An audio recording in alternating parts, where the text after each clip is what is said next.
नमस्कार विद्यार्थियों, मैं धीरज कुमार गुप्ता, सहायक आचार्य हिंदी, राजकीय महाविद्यालय कामा।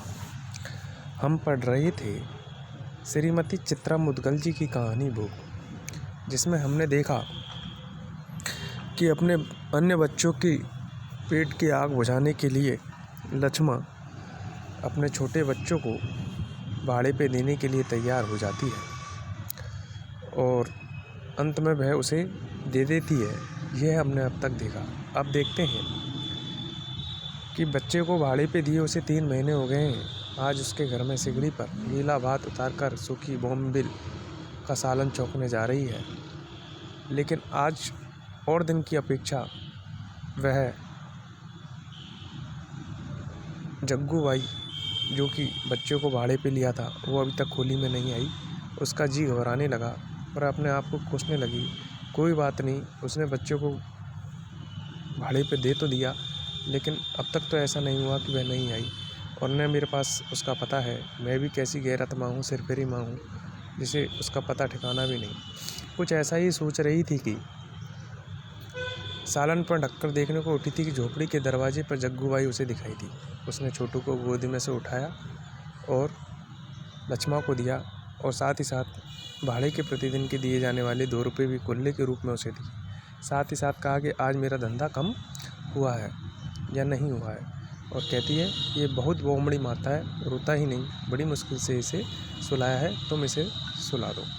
ऐसे करके जग्गू बाई उसको देकर और चली जाती है। इधर जग्गू बाई उसको देकर गई और लक्ष्मा ने उसे सुला दिया। लक्ष्मा ने आए हुए पैसों की ढेरी बनाई और उन ढेरी को उठाकर एक तरफ रख दिया और वह अपने काम की भी तलाश में है। उसे जो भी कोई काम बताता वह उधर पहुंच जाती। कल सुबह ठेकेदार के पास मुकादम को लेकर चक्कर मार आई है। कंतु की माँ ठीक नहीं, फिर भी वह छुट्टी पर नहीं जा रही है। ऐसे में उसके पास अभी तक यही एकमात्र उपाय है। सालन की फटकन से पतली का ढक्कन भभक भभक कर रहा है। सुगंध से अंदाज़ा हो गया कि बॉम्बिल पक गई है। उसे अपने अन्य बच्चों का ख्याल आया और उन्हें लाने के लिए वो घर से बाहर निकलने लगती ही है कि छोटू ज़ोर ज़ोर से चीखकर जाग उठता है और बॉम्ब मारकर रोने लगता है, जैसे किसी ने उसे चूटिया भर लिया हो। अंत में वह उसे उठाती है, पुचकारती है, दुलारती है, कटोरी चम्मच से खिलाती है। जितने भी प्रयत्न वो छोटू को चुप कराने के लिए कर सकती है करती है, लेकिन नहीं हो पाता है और छोटू ज़ोर ज़ोर से ही रोता रहता है। अब वह छोटू को ही दोष देती है कि दिन भर गोदी में रहने से इसको गोदी की लत पड़ गई है। यह चाहता है कि दिन भर गोदी में ही रहूं, लेकिन अब ऐसा संभव नहीं है। छोटू को अनदेखा करते हुए वह उनको लेने चली गई। साथ ही साथ जैसे ही मजला और किस्तू आया, उन दोनों के हाथ पैर धुलाकर और उनको खाना परोसना ही था कि उनके गंदे हाथ पैरों को देखकर धोया, उन्हें भगा दिया और कहा कि तुम्हें सुबह ही तो नहला धुला के भेजा था, कैसे सुअर से होके आए हो। और इस तरीके से उनके हाथ पैरों को धुलाती है और पहुँचती है। इसी बीच में क्या होता है, उसके द्वारा थाली लगा दी जाती है। छोटू द्वारा थाली को खींच लिया जाता है, जिससे सारा का सारा भात फैल जाता है। इस चीज़ पर लक्ष्मा बड़ी गुस्सा हो जाती है और कहती है कुत्तों दिन भर दूध बिस्कुट खा लेता है, पेट भरा रहता है, और इन लोगों को थोड़ा भात मिलता है, उसको फेंक दिया, फैला दिया, अब कहाँ से आएगा भात। इस तरीके से उसको पीट देती है और जब पीट देती है तो छोटू मार खा के आँखें उलट बैठता है। और ये देखकर लक्ष्मा भी घबरा गई कि छोटू को क्या हो गया, क्योंकि उसकी जो शरीर था वो नीला पड़ गया। वह छोटू को हाथ पैर मलने के उसको सही करने की कोशिश करती है, पर नहीं होता है। फिर अचानक उसे डॉक्टर की बात आती है। वह एक झापट और लगाती है, हालांकि उससे छोटू के शरीर में कुछ हलचल मचती है, लेकिन कोई फ़ायदा नहीं। वह दोनों बच्चों को देकर और सावित्री अक्का को बुलाने के लिए जाती है। वह उधर दोनों बच्चों वापस जब आते हैं तो देखते हैं कि वहाँ पर काफ़ी भीड़ हो गई है और बच्चे की हालत वाकई में बहुत नाजुक है। सावित्री अक्का उसे उठाकर चिवलीकर डॉक्टर के पास दवा खाने लेके जाती है। चिवलीकर डॉक्टर ने मना कर दिया। वह उसे भामा अस्पताल के लिए सलाह देता है।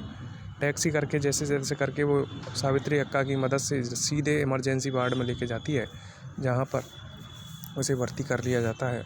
और काफ़ी देर की जहद्दत के बाद कुछ लोग भी वहाँ पहुँच जाते हैं। देखती है 3 घंटे 2.5 घंटे के बाद डॉक्टर साहब वहाँ वापस आते हैं और उसे कहते हैं कि ये किसका बच्चा है। सब इशारा लक्ष्मा की तरफ करते हैं और लक्ष्मा से कहते हैं क्या तुम इसे खाना नहीं खिलाती? यह बच्चा भूख से मर गया है। और जैसे ही यह चीज़ लक्ष्मा सुनती है, वह तो बिल्कुल निढाल और निर्जन सी हो जाती है, और साथ ही साथ लक्ष्मा के गले में आरी सी कटती हुई कर्णचिप फूट पड़ती है। और वहाँ जो स्त्रियाँ थीं वह लक्ष्मा को अब बोलने लगी, अब रोने से क्या, भिखारिन ने बच्चा पूजा के वास्ते नहीं लिया। वो छिनाल बच्चे का पेट भरती तो आराम से गोदी में सोता पिच्चू उसको कौन भीख देता। बच्चे को वो रुलाती है, झटकालती है, पिटाती है, चिकोटी काटती है, बार बार रोने देती है। अब आगिन काहे को दी तू अपना छोटू, अब तेरा छोटू गया। इस तरीके से छोटू ख़त्म हो जाता है और लक्ष्मा भी असहाय अधीन हो जाती है। उसे केवल दूध की बोतल, बिस्किट का डिब्बा, चिप की आंतें और एक बच्चे की लाश दिखाई देती है। इस प्रकार से लक्ष्मा अपने अन्य बच्चों की भूख मिटाने के चक्कर में अपने छोटू को गवा बैठती है, और किस तरीके से माँ भूख के कारण अपने छोटू बच्चों को और भूख के कारण उस बच्चे की मौत हो जाती है। कहानी की संवेदनशीलता को देखा और समझा जा सकता है। इसके बारे में अन्य बात हम कल करेंगे। आज हमने कहानी के पूरा कथानक देखा। धन्यवाद।